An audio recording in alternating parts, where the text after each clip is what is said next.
স্বাগত ডিবিসি সংবাদে আপনাদের সাথে আছি রেদওয়ান আহমেদ। আমি এবার জানাবো খবরের বিস্তারিত। প্রধান উপদেষ্টার চীন সফরে ঢাকা বেইজিং সম্পর্কে নতুন মাত্রা যুক্ত হয়েছে মনে করেন সাবেক কূটনীতিকরা। দ্বিপক্ষীয় সম্পর্ক আরও ঘনিষ্ঠ করতে আগ্রহী দুই দেশ। এক্ষেত্রে ভূ রাজনীতির সুযোগ হাতছাড়া করতে চায় না উভয় পক্ষ।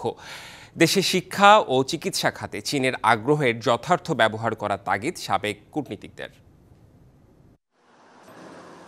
চীনের হাইনানে অতি পরিচিত মুখ এবং তাদের প্রাদেশিক সরকারের প্রাক্তন উপদেষ্টা ডক্টর মোহাম্মদ ইউনুস বর্তমানে বাংলাদেশের সরকার প্রধান। সাম্প্রতিক চীন সফরে দ্বিপাক্ষিক সম্পর্ক আরও জোরদারের অঙ্গীকার ব্যক্ত করেন তিনি। দুই দেশের কূটনৈতিক সম্পর্কের ৫০ বছরে অর্থনৈতিক, বাণিজ্যিক, সাংস্কৃতিক এবং সামরিক প্রতিটি ক্ষেত্রেই সহযোগিতা সম্প্রসারিত হয়েছে। অবকাঠামো উন্নয়ন, বিদ্যুৎ উৎপাদন, প্রতিরক্ষা, টেলিযোগাযোগ এবং শিল্পসহ বিভিন্ন খাতে চীনা কোম্পানিগুলো বড় ধরনের প্রকল্প বাস্তবায়ন করেছে। পদ্মা সেতু রেল সংযোগ, কর্ণফুলী টানেল, পায়রা তাপবিদ্যুৎ কেন্দ্র এবং বিভিন্ন অর্থনৈতিক অঞ্চলে চীনের বিনিয়োগ বাংলাদেশের অর্থনৈতিক উন্নয়নে গুরুত্বপূর্ণ ভূমিকা রাখছে। দক্ষিণ এশিয়ার ভূরাজনীতিতে চীনের বল প্রয়োগ না করার প্রবণতাকে স্বাগত জানিয়ে সাবেক রাষ্ট্রদূতরা বলেন, ভূরাজনীতির কারণেই বাংলাদেশের সাথে আরও ঘনিষ্ঠতা চায় চীন। চীন যেহেতু হস্তক্ষেপ করে না অভ্যন্তরীণ বিষয়, সেই জন্যে খালি বাংলাদেশ না, পৃথিবীর বিভিন্ন দেশ, আমাদের মতন উন্নয়নশীল দেশ যারা আছে বা অনুন্নত দেশ আছে, তারা সবাই চীনের সাথে সহযোগিতায় এগিয়ে যেতে বেশি পছন্দ করে। তারা কখনো আমাদের হস্তক্ষেপ করে না, এটা একটা বিরাট ব্যাপার। দ্বিতীয়ত, তারা এত মাল্টি শক্তি, তারা কখনো আমাদের সেই শক্তি প্রদর্শন করে না ছোট ছোট দেশের উপরে।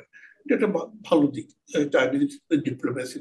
প্রধান উপদেষ্টার সফরে ভারতের বিকল্প হিসেবে কুনমিং এর হাসপাতালে চিকিৎসার সুযোগ, চীনের অর্থায়নে দেশে হাসপাতাল নির্মাণ, চট্টগ্রাম কুনমিং আকাশপথের পাশাপাশি সমুদ্র পথে যোগাযোগের সম্ভাবনা সৃষ্টি হয়েছে। তবে এসব বাস্তবায়ন সময় সাপেক্ষ হলেও সুযোগ হাতছাড়া না করার পরামর্শ সাবেক কূটনীতিকদের।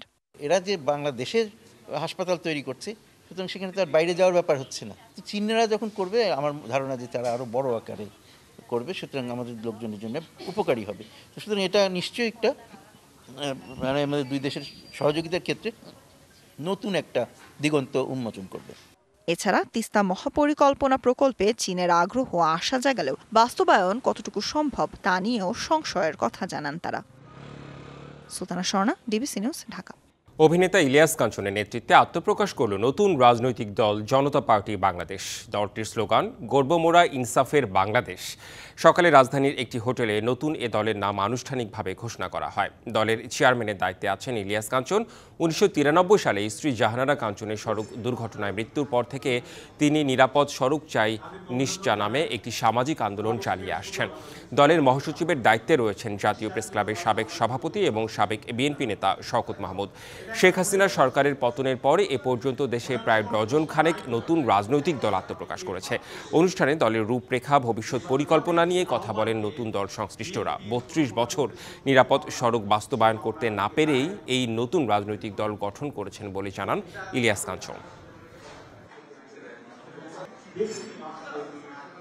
শুধু স্বপ্ন নয়, নতুন বাংলাদেশকে গড়ে তুলতে চাই অভূতপূর্ব কর্মযজ্ঞে।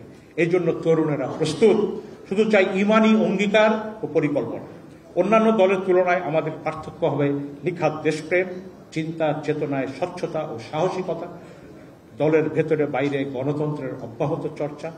নিরাপদ সড়ক চায়ের সঙ্গে যুক্ত থেকে যেভাবে সততার সঙ্গে এদেশের মানুষের জন্য কাজ করেছি, ঠিক তেমনি ভাবে আমি এই রাজনৈতিক দলের সঙ্গে যুক্ত হয়ে আমি আপনাদের জন্য, এ দেশের জন্য সততার সঙ্গে আমি কাজ করতে চাই। জাতীয় নির্বাচনের আগে স্থানীয় সরকার নির্বাচন দিলে নির্বাচন কমিশনের সক্ষমতা ও নিরপেক্ষতার প্রমাণ হবে বলে মন্তব্য করেছেন জামায়াতে ইসলামের আমির ডাক্তার শফিকুর রহমান। শুক্রবার সকালে ময়মনসিংহ নগরীর ঐতিহাসিক সার্কিট হাউস মাঠে জামায়াতের কর্মী সভায় তিনি একথা বলেন। শফিকুর রহমান আরও বলেন, দুর্নীতি ও ফ্যাসিস্ট মুক্ত দেশ করাই জামায়াতের লক্ষ্য। ঐক্যের শক্তিতেই বিজয় আসবে বলে মনে করেন তিনি। তারা জাতীয় সংসদের নির্বাচন, যেটা দিয়ে দেশ শাসন হবে 5 বছরের জন্য জনগণের ম্যান্ডেট নিয়ে, সেই নির্বাচনের আগে তারা জনগণ এখন সাফার করছে স্থানীয় সরকারের বিভিন্ন জায়গায় প্রতিনিধি না থাকার কারণে। স্থানীয় সরকার নির্বাচনটা দিন, আমরা দেখি আপনাদের সদিচ্ছা এবং সক্ষমতা কতটুকু। রাজধানীর বাজারে কেজিতে ৩ থেকে ১০ টাকা কমেছে চালের দাম, আর দেশি পেঁয়াজ বিক্রি হচ্ছে গেল সপ্তাহের চড়া দরেই।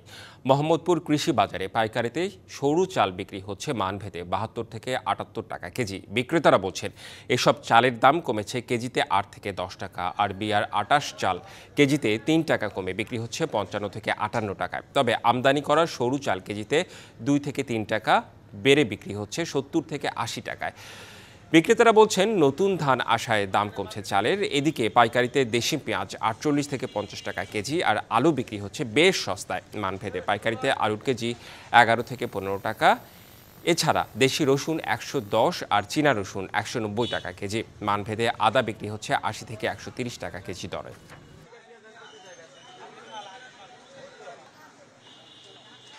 আলু বেচতেছে আপনার ১৩ টাকা, তো ১২ টাকা, ১২-১৩। আর আদা বেচতেছে ৮০, ৮৫।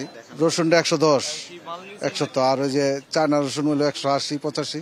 বর্তমানে বাজার থেকে ৪৮ থেকে ৫০ টাকা মাথার বাজার। আবার কিছু কমা পেয়ে যাচ্ছে ৪৬, ৪৫, ৪০, ৪২, এগুলা লাল তীর কয় আর কি, ওই সমস্ত মাল আছে। বাজার বাড়ার সম্ভাবনা নাই দেশে, এবার আমাদের প্রচুর পরিমাণ পেয়ে দিচ্ছে। ৪-৫ দিনের তুলনায় মিনিকেট ৯ থেকে ১০ টাকা কমছে, ২৮ ৩ থেকে ৪ টাকা কমছে, আর গুটি পাইজাম ২ থেকে ২.৫ টাকা বাড়ছে। আর নাজিশালটা মূলত ওই ইন্ডিয়া বন্ধ হওয়ার কারণে ২-৩ টাকা বাড়ছে। ঢাকা টাঙ্গাইল মহাসড়কে ছিনতাইকারীর ছুরিকাঘাতে মাছ ব্যবসায়ী সাইফুল আলম নিহত হয়েছেন। ভোরে মহাসড়কের দেলদুয়ারের ডুবাইল এলাকায় এই ঘটনা ঘটে। পুলিশ জানায় রাত ৩:৩০টার দিকে এক জেলেকে সাথে নিয়ে ব্যাটারি চালিত অটোরিকশা করে মির্জাপুরের একটি হ্যাচারিতে রেনু কিনতে যাচ্ছিলেন সাইফুল। ডুবাইল এলাকায় পৌঁছলে ৩ ছিনতাইকারী তাদের গতিরোধ করে। পরে পিস্তলসহ দেশীয় অস্ত্র ঠেকিয়ে নগদ টাকা ও মুঠোফোন ছিনিয়ে নেওয়ার চেষ্টা করে। বাধা দিলে সাইফুলকে ছুরিকাঘাত করে পালিয়ে যায় ছিনতাইকারীরা। উদ্ধার করে হাসপাতালে নিলে চিকিৎসাধীন অবস্থায় মৃত্যু হয় সাইফুলের।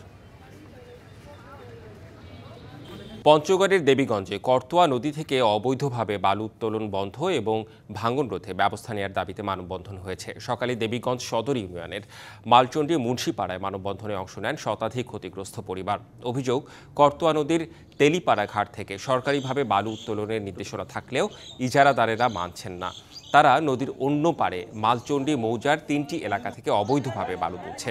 এর প্রভাবে অন্তত ১০০ বিঘা জমি নদীতে বিলীন হয়েছে। এখনই থামানো না গেলে বর্ষায় ভাঙনের হুমকিতে শতাধিক একর আবাদি জমি। তৃণমূলের একাডেমিগুলোকে ভবিষ্যৎ ফুটবলার তৈরির দায়িত্ব নেয়ার তাগিদ দিলেন বাংলাদেশ ফুটবল ফেডারেশনের সভাপতি তাবিত আউয়াল। সকালে রাজশাহী জেলা পরিষদ মিলনায়তনে স্টার রেটেড একাডেমিগুলোকে সার্টিফিকেট প্রদান অনুষ্ঠানে প্রধান অতিথির বক্তব্যে এ আহ্বান জানান তিনি। অনুষ্ঠানে সারা দেশের মোট ২৬৮টি একাডেমিকে 1 স্টার এবং ১৭টি একাডেমিকে 2 স্টার স্ট্যাটাস দেওয়া হয়। এছাড়া নতুন ১১০ একাডেমিকে বাফুফের এফিলিয়েশন দেওয়া হয়। দেশের এসব একাডেমি থেকে ট্যালেন্ট হান্টিংয়ের মধ্য দিয়ে ৩৫ জন ফুটবলারকে বাফুফে এলিট একাডেমিতে উন্নত প্রশিক্ষণের ব্যবস্থা করা হয়েছে। ২০২০ সালে এএফসি ও ফিফার গাইডলাইন মেনে একাডেমিগুলোকে এফিলিয়েশন দেওয়া হয়। ২০২৩ সাল পর্যন্ত ১৭৮টি এবং ২০২৫ সালে ১ এপ্রিল পর্যন্ত ১১০টি একাডেমিকে বাফুফের অনুমোদন দেওয়া হয়। অনেকের স্বপ্ন দেখছি আমরা বিশ্বকাপও খেলবো, কিন্তু কেমনি এগুলো বাস্তবায়ন হবে? প্লেয়ার ছাড়া তো কোনো দল হতে পারে না, পাইপলাইন ছাড়া তো কোনো প্লেয়ার হতে পারে না, তো একাডেমি ছাড়া কোনো পাইপলাইন হতে পারে না। তাই সময় এসেছে যে যেখান থেকে প্লেয়ার শুরু আপনারা, সেখানে আমরা আগে কাজগুলো আমরা শুরু করি। তাই আমাদের আজকে একসাথে হওয়া। চট্টগ্রামের ঐতিহ্যবাহী আব্দুল জব্বারের বলি খেলা আজ ১১৬তম আসরের এই আয়োজনকে ঘিরে লালদিঘি এলাকায় বসেছে বৈশাখী মেলা, যেখানে মাটির তৈরি তৈজসপত্র, খেলনা, ফুলদানি, পুতুল ও বেত কাঠ বাঁশের বাহারি পণ্য নিয়ে হাজির হয়েছেন ব্যবসায়ীরা। বিকেল ৪টার দিকে শুরু হবে বলি খেলা। এখন পর্যন্ত ১৪৭ জন নাম নিবন্ধন করেছেন। ১৯০৯ সালে বদরপাতি এলাকার ব্যবসায়ী আব্দুল জব্বার লালদিঘির মাঠে এই কুস্তি খেলার আয়োজন করেন। পরবর্তীতে যা জব্বারের খেলা নামে পরিচিতি পায়। ব্রিটিশ বিরোধী আন্দোলনে যুব সমাজকে উদ্বুদ্ধ করতে এই খেলার সূচনা হয়। সংবাদ এই ছিল এখনকার মতো। ডিবিসি নিউজের সংবাদগুলো পড়তে ভিজিট করুন dbcnews.tv আর ভিজিট করুন ডিবিসি নিউজের ফেসবুক পেজ এবং ইউটিউব চ্যানেল। সঙ্গেই থাকুন।